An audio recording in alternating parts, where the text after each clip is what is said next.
This redistribution consists in the fact that in unloaded structures, catabolic reactions are intensive and these structures are burned, and the flow of released energies and substance is directed to the strained structures that function with increased stress. Anabolic reactions are accordingly enhanced in them. So, look, when some organs in a pathological condition is working harder, other organ is take a slow energy into becoming a catabolic reaction to give the substance as energy for the defense system. For example, in a war, yes, we have a war in a bound, yes, and the pupils take his monies and give it the soldiers to buy some bombs and others. Okay, this is something like example that also is trying to minimize his energy consumption and produce a more functionality in this stage. This is being in a pathological condition as distinguished of a physiological condition. Okay. First of all, adipose tissue, which make up the body's energy reserve, is destroyed. Then connective tissue and muscle tissue are depleted. Okay. The minimization of the function of the structures help to increase the supply of energy to the system that ensure the fight against the disease causing factor. The result can be a closed cycle. The redistribution of the substance and energy to combat pathology lead to a decrease in the body's ability to absorb substance and energy from the environment. The minimization of the functioning of structures involved in pathology lead to further depletion of resource due to pathological processes at the cellular and the tissue level. So I speak about that this physiological adaptation ability could be in some condition could be as a pathological. Okay. Thus, the principle of minimization is normally aimed at ensuring functioning structures directly involved in active actions, and in certain conditions such as in pathology can play a negative role for the body. Okay. So other thing is which is acting on Let me continue to about next ability of organism. So this is the principles of intermittent activity of functional structure. Its essence lies in the fact that under normal law, the functional elements of any system are not fully involved. Of the total number of structural elements that perform any function, only that part that provides the actual load is actively acting. Throughout the entire time of tissue activity, active elements are replaced by the previously passive ones. Every moment is an active and resting element of a functional system.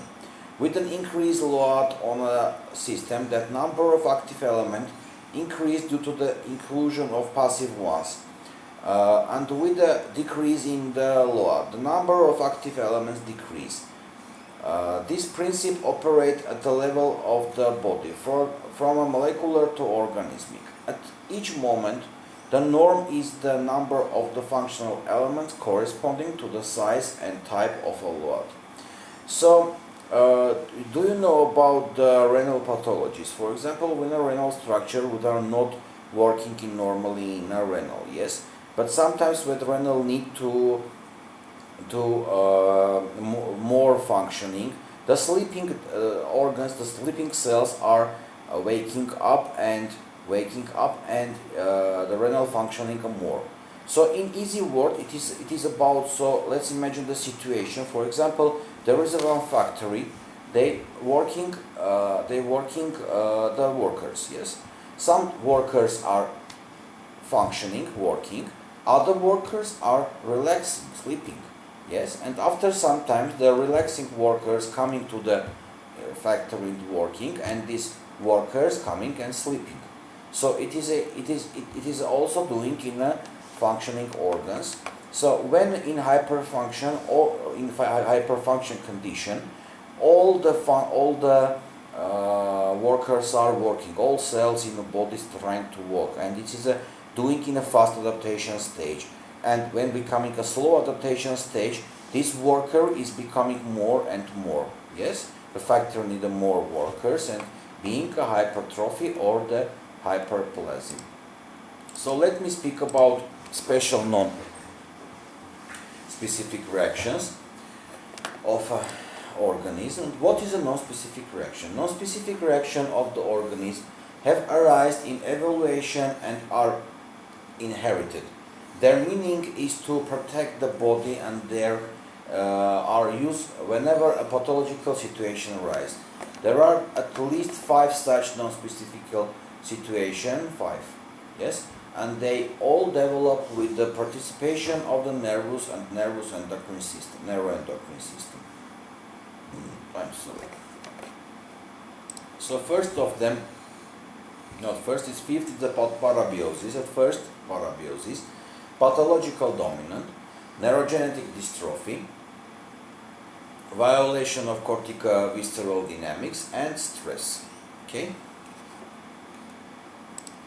So about parabiosis, maybe you listen from the physiology if you remember, but let me repeat it and say that it is a stringent, non-spreading accident that occurs when excitable tissue in the match. Parabiosis occupies an intermediate position between the normal activity of the nervous substance and its death. This is something like between stage, okay? So parabiosis with continuated action of the pathogenic agent precede several stages. First stage is equalization, when the reaction to the strong and weak stimulus is the same. Second stage is paradoxal, when a response to the weak stimulus and stronger than to a strong stimulus. And third stage, inhibitory phase, like lack of a response to a stimulus. There is no response about this stage. This is the condition. In some condition when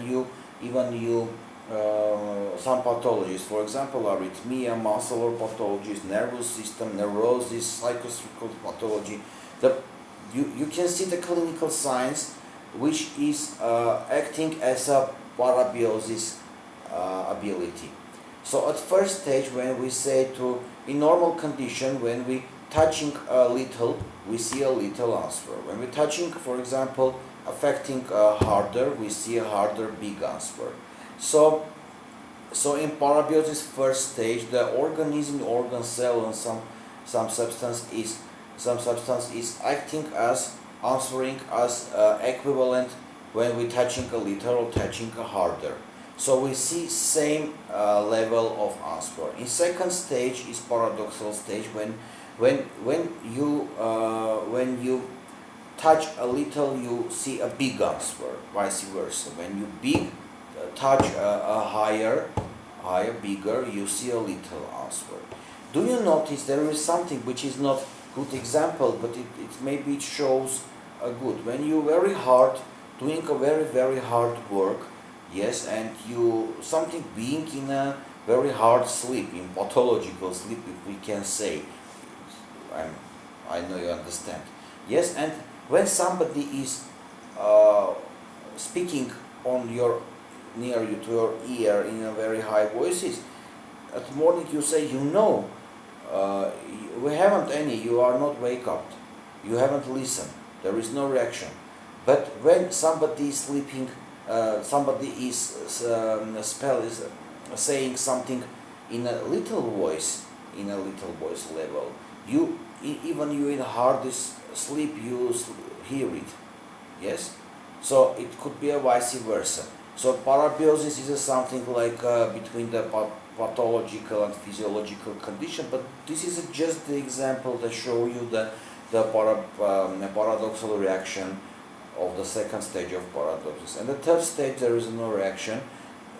when we touch to the or affect to the some cells. Okay. The next non-specific reaction concerning about dominant. What is a dominant?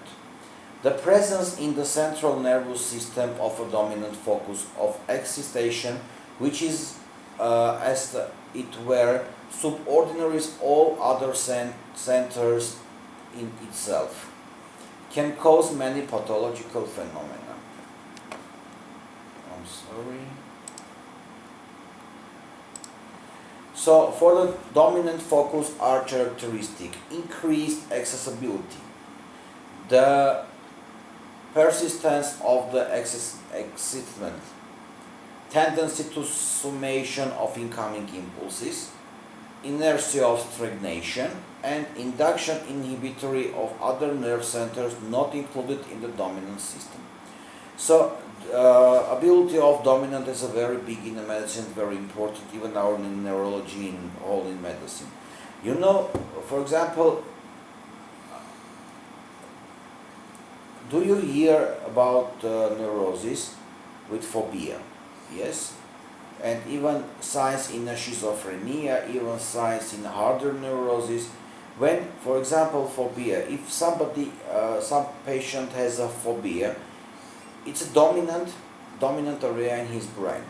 When telephone is, for example, ringing, that first this impulse is coming not only the center of the telephone center, if we can say, it's coming to the dominant center and phobia center, and he think, does something want to harm to me? And second is in television or in something, the door is trying to open somebody, and he think, is he something want to touch me or harm me? Oh, okay. So every information which is coming to the brain in a neurosis stage, dominant system takes it once to him. So dominant is very important because sometimes where the dominant area is concerning to the, for example, pain place, where organism place, where being in a pain. So when you treat these organic symptoms, sometimes even this pain are being. You say pain is the same, doctor. Pain is the same. Why? You should understand that there is a need to one time for physiological, this pathological dominant lost this pathological dominant. Okay. So neurogenic dystrophy.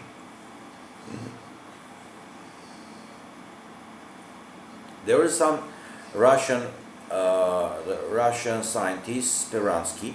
He is believed that there is not a single disease in which the tropic component does not play a role. With such different disease as tuberculosis and diabetes mellitus, it is a form the nervous system from its topic function.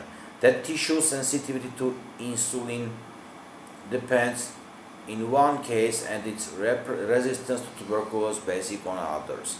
So there is a Speransky's thinks that in any condition the nerve trophic factors are working, doing hard works. You know, the Speransky is a scientist from the first stage of the last century, and in this century the nervous system ideology is being harder. Now we are living in a century where the immunological and the connective tissue ideas are being in a high position and speaking a lot. So let me note that not only the nervous system, but also intracellular communication, for example in lymphocytes and others, and connective tissues role in organism is more also of course important, again parallel to the neurogenic dystrophy. Third is a violation of a corticovisceral dynamic. This is very important and interesting. Let me listen. There is a connection between the cerebral cortex and internal organs. This connection is by its natural regulatory positive for the body, but it can also act as a pathological factor. In the function of the nervous system, it is impaired. It's in a visceral organ that can become target of pathological impulses. So there is some representation in a central nervous system of each organ. Let's imagine that situation when, for example, a patient have some pain in his ileal tract, yes, and this pain is every time irritate his brain, central nervous system, and forming them the cortical activity function. This cortical activity function after some time becoming a dominant, and even any type of irritation in organism is irritate also cortical function. Cortical function, central nervous system answer is also doing something change in a organism. So it being a reflector reaction between the internal organ and cortex. So in neurology there is a two type of ideologies. They say that psychology and psychosomatic disease. Yes, psychosomatic disease, that is disease is coming from the central nervous system to the internal organ. We see the internal organ symptoms, but there is a big coming from the internal organs, and the vice versa. Internal organs make the pathological process in a brain, and we see the brain pathological signs. But this is a typical mechanism, very important to understand, because when you treat, being a doctor and treat the patient, you should understand that not localize only the pathological area in organ. You should understand that this pathological condition in organ is renal, liver, and others is make the pathological dominant and pathological reaction in the central nervous system, which is reflectory change the aroundish connection and doing a pathological reflexes. And the last one is a stress that you know about in physiology. This is a last non-specific reaction. Celia shows that the various stimulus always cause a standard non-specific reaction.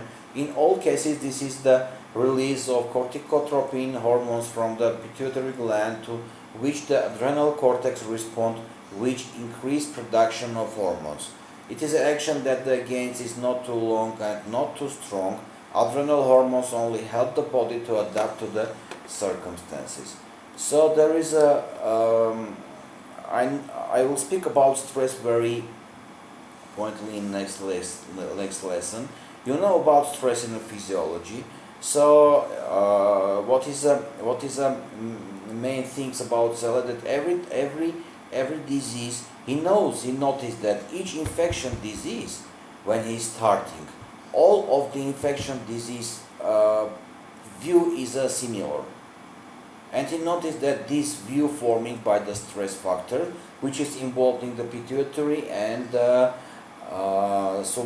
suprarenal gland hormones activity, and it changes everything. It changed the immune system activity, it changed to metabolic activity, it changed everything in the brain, even this hormone changed the brain, metabolic activity, okay, everything. So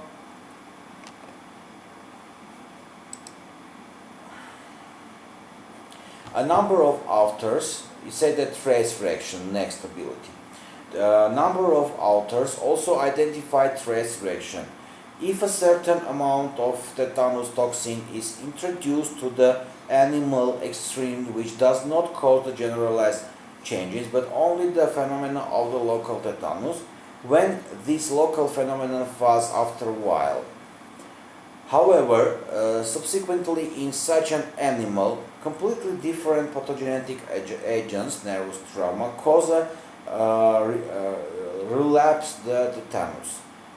It is a so-called secondary blow to the same as Speransky. So, you understand. I hope, and I show you a very simple example that says, for example, maybe you are listening to a patient when say, I broke my bone, I broke my hand. Yes, I'm sorry. But when I broke my hand, 5 years ago, 10 years ago. But you know, doctor, when every time when it's coming raining, my bone, I feel a pain here, and even I can say if I feel a pain, so I understand that tomorrow or now after sometimes there will be raining. How he's feeling by his bone. So this is something like Speransky reaction, because when this pathological process is formed at once, in a second time when the organism is affecting and being in some condition, some extraordinary condition. For example, this man is feeling the pressure of the this pressure and raining. So the organism answer by the pain, which is remembered in the last pathology. Okay, so sometimes it's the ability of a chronic patients, but ability is discovered as Speransky, and very interesting. So let me conclude the very interesting things. Pathogenesis, like an other biological phenomenon, has two connected sides, structures and functions. Yes, you remember when we say the structure and function, and it is combined to each other and intermingled and interconnected. The dynamic of structural change accompany the course of particular disease is called disease morphogenesis. By the analog with this, the dynamic of functional phenomena accompanying the course of the disease is called the functional genesis. So when we think about what's going on in this patient by the bounds of the pathogenesis, let me introduce two main things in a pathology, not in thermogenesis, not in adaptation, in a pathology. At first, how is developing functional changement? So patient has a breathness insufficiency, patient has a heart insufficiency become to the heart and encephalopathic changement and lost the connection. This is all about the functional genesis. And the second parallel thing, because function and structure are interconnected, is a morphogenesis. So we understand if we say, let's introduce, let's be careful of a logic. When we have a breathness insufficiency in this level, so we have a morphological changement in a lung. So we have a water accumulation, edema in a lung, yes, which is become to the heart insufficiency. So in heart tissue we